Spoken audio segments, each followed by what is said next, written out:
All right, so we're looking into what makes a great physician, right? Not just good, but like really good. Yeah, exactly. And we're going deep on this one with an article called 10 Traits of Great Physicians. Yeah, by Dr. John P. Higgins. Dr. John P. Higgins. Published in the American Journal of Medicine. Okay, so this is going to be interesting Absolutely. because we're talking about more than just like, book smarts. It goes way beyond the textbook. Yeah. It really digs into those those less tangible qualities. Yeah, that's factors. That really makes someone exceptional in this field. So, all right, so we're going to jump right in. Let's do it. The first trait that Dr. Higgins talks about is be a detective like Sherlock.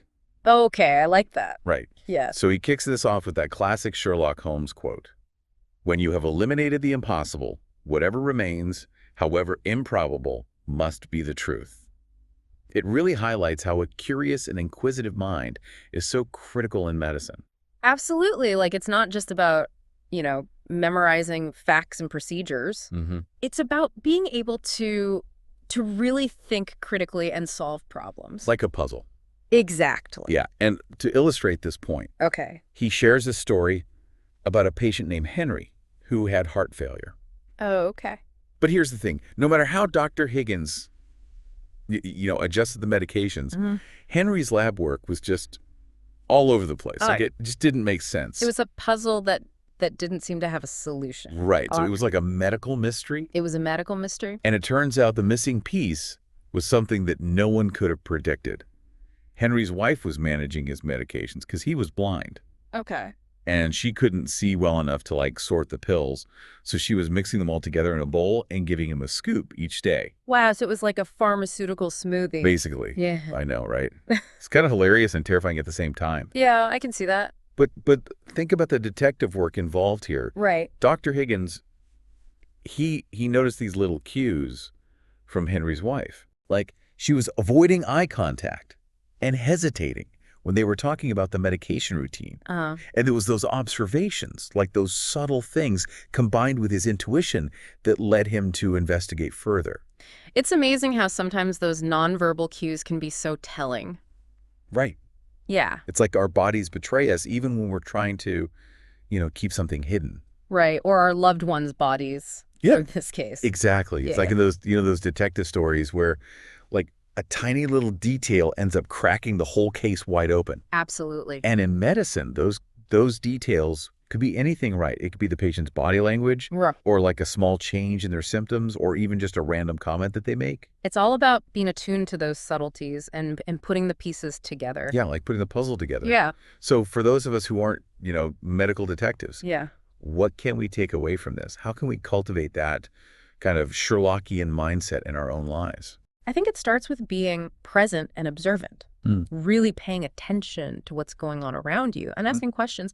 Don't be afraid to dig a little deeper and challenge assumptions. Like not just taking things at face value. Exactly. Yeah. We often jump to conclusions based on what we think we know, Yeah. but great physicians, they challenge those assumptions and they really dig deeper to uncover the truth. Okay, so moving on from detective work, Okay. Dr. Higgins' second trait is get healthy and relax. Okay. That's an interesting one. I know, right?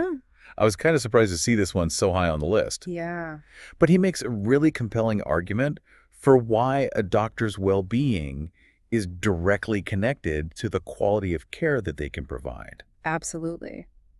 He even quotes John F. Kennedy, who said, "Intelligence and skill can only function at the peak of their capacity when the body is healthy and strong." Right. And that's so true for everyone, not just physicians. Absolutely. Yeah. It's a reminder that we're all human and that we need to take care of ourselves. Yeah. Like we all have limits. Yeah. And we can't pour from an empty cup. And he's not just talking about, getting your annual checkup. Right.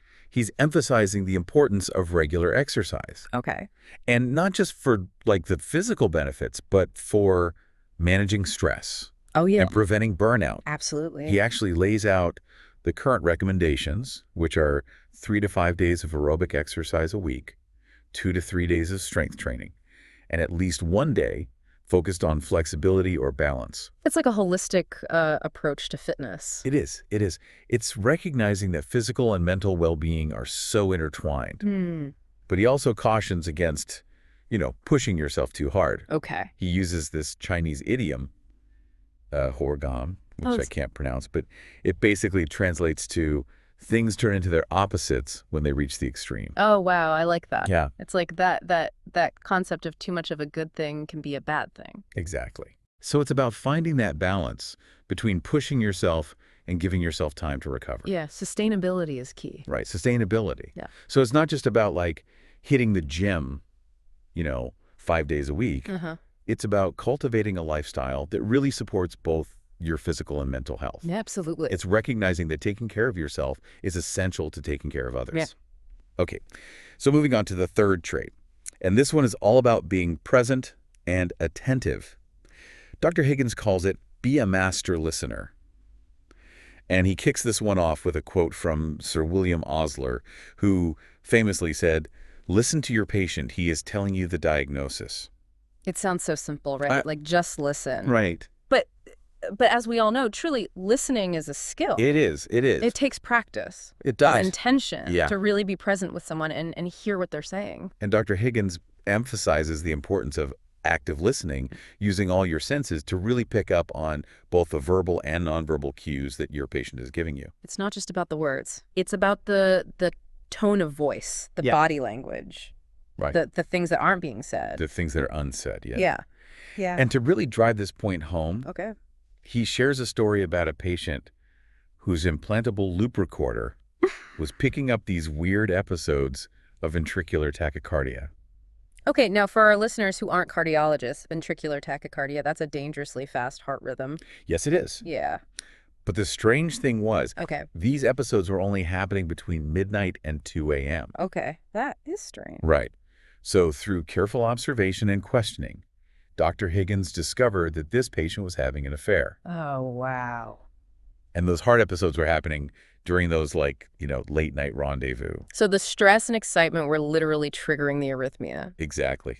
Talk about a hidden diagnosis, right? Yeah, it's incredible. But it makes you think, if Dr. Higgins hadn't been so attuned to those nonverbal cues Right. and hadn't created like that safe space for the patient to open up about something so personal, those episodes of ventricular tachycardia Yeah. could have just been dismissed as like a medical anomaly. Right. They could have just been like, oh, well, this is just what happens. Right. And who knows what the consequences could have been. Exactly. It really highlights the importance of listening on multiple levels, right? Not just hearing the words, but paying attention to the whole person, Absolutely. their emotional state, their social context, all of it. It's about recognizing that every patient is unique and their story matters. It's about treating the whole person, not just the disease. Right. And this idea of really listening and seeing the whole picture, it's not just important in medicine. It's important in all aspects of our lives. Right. Absolutely. In our relationships, in our work, in everything. Everything. Yeah. When we truly listen, we open ourselves up to a deeper understanding of the world around us. Yeah. And of each other. And of each other. Absolutely. Welcome back. We're talking about these 10 traits that can really make a physician stand out. Right. Like what separates the good from the truly great. Exactly. And we're on to trait number 6, which is have empathy. Oh, this is a big one, right? Absolutely. It's essential. Yeah, and Dr. Higgins emphasizes this point with a quote from Maya Angelou. People will forget what you said. People will forget what you did, but they will never forget how you made them feel. It's so true. At the heart of the patient-physician relationship, it's a human connection. Mm-hmm. And empathy is what allows a doctor to really understand not just the physical symptoms, but the whole experience. Right, the emotional and psychological impact of what they're going through. Exactly, because illness affects every part of a person's life. Yeah, and it makes a point that I found really interesting. Empathy isn't necessarily something you're born with. Okay. Like it can actually be learned and developed. That's hopeful, right? It is. Like anyone can cultivate empathy. Right, and he breaks it down into 3 types. Okay. Cognitive, emotional, and compassionate. Okay, so cognitive empathy, that's about understanding what someone might be thinking or feeling even if you haven't walked in their shoes. Right, like being able to put yourself in their place. Exactly. And then emotional empathy. Emotional empathy is more about sharing in those feelings. Oh, Like allowing yourself to be affected by what they're going through. so it's like really feeling it with them. Yeah, and then there's compassionate empathy, Okay. which is about taking action. So like doing something to help. Exactly, like to alleviate suffering or to provide support. Okay, so it's like understanding, feeling, and then acting. Yeah, it's a beautiful progression. It is. It is. And he offers some really practical advice, too. He suggests asking yourself, What would I think? How would I feel? What kind of support would I need? If you were in that patient's shoes. Yeah, exactly. Yeah, Such a simple question, it is. but it can really shift your perspective. Absolutely. It helps you step outside of your own experience and really see the world through their eyes. And that's not always easy. No. Yeah. Especially when you're dealing with difficult diagnoses or challenging situations. Right. But that effort to connect, Yeah. to truly understand, It can make all the difference. it really can. Okay, so do you think all physicians are capable of developing these types of empathy? Like, what about those who maybe struggle with it? That's a good question. I think the capacity for empathy exists within all of us, Okay, but it might be more dormant in some than others. right. Like, we all have different starting points. Exactly. And some people are naturally more empathetic than others, but like any skill, Yeah, it can be honed and strengthened through practice. through practice, conscious effort, self-awareness. Yeah, recognizing your own biases. Right. And those emotional triggers Yeah. can help you be more present Mhm. and receptive to what your patients are going through. So it's a journey. It is. Okay, well, moving on to trait number 7, pay attention to detail. Okay, so this one is all about thoroughness, right? Vigilance, that laser focus, Mhm. that can sometimes be the difference between life and death. That's powerful. It is.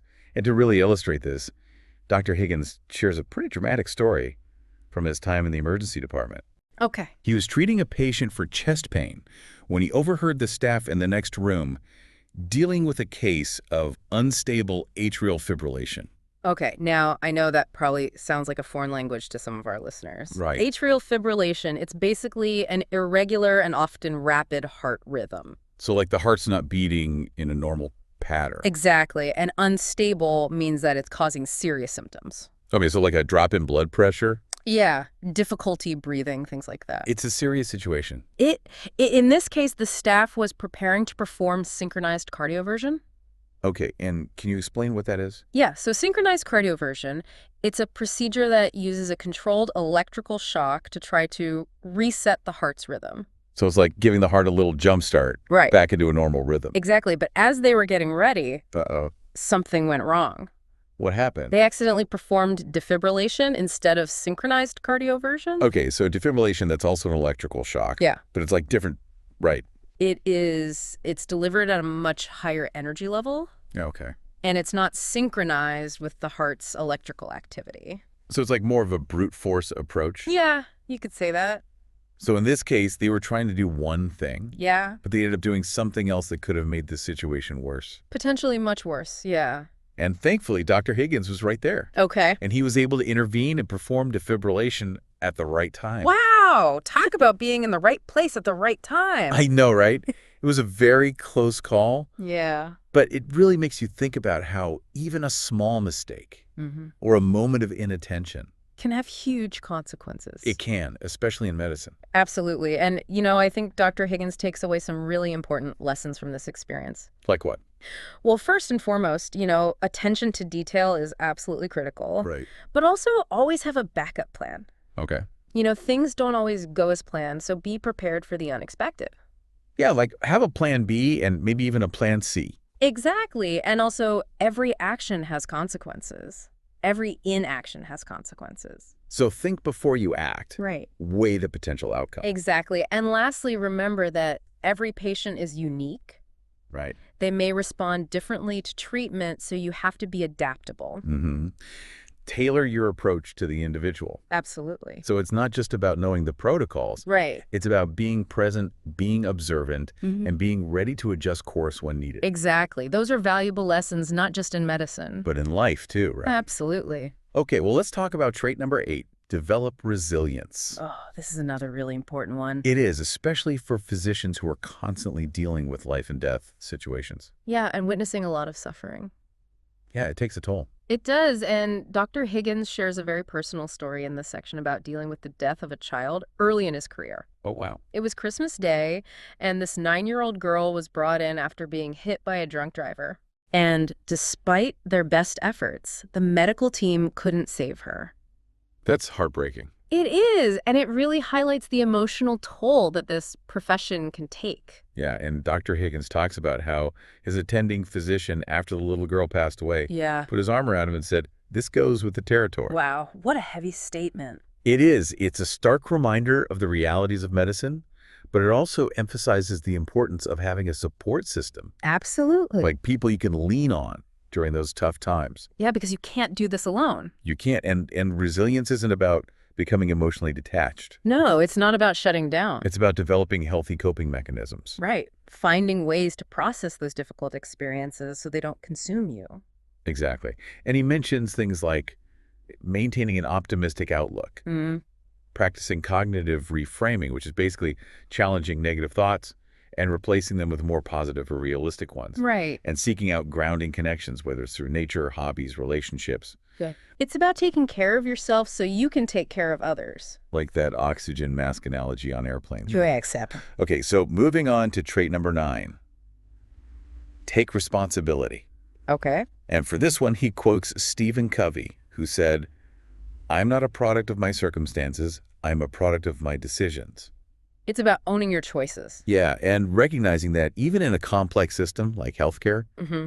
you have the power to make a difference. You have agency. You do. And he talks about the critical role of decision-making, especially in those high-pressure moments. Yeah, where every second counts. Exactly. And he emphasizes that making no decision is still a decision. Right. Inaction is still action. It is, and it can have huge consequences. Absolutely. And he also quotes Paulo Coelho. Oh, I love Paulo Coelho. Me Yeah. too. He said, "You drown not by falling into the river, but by staying submerged in it."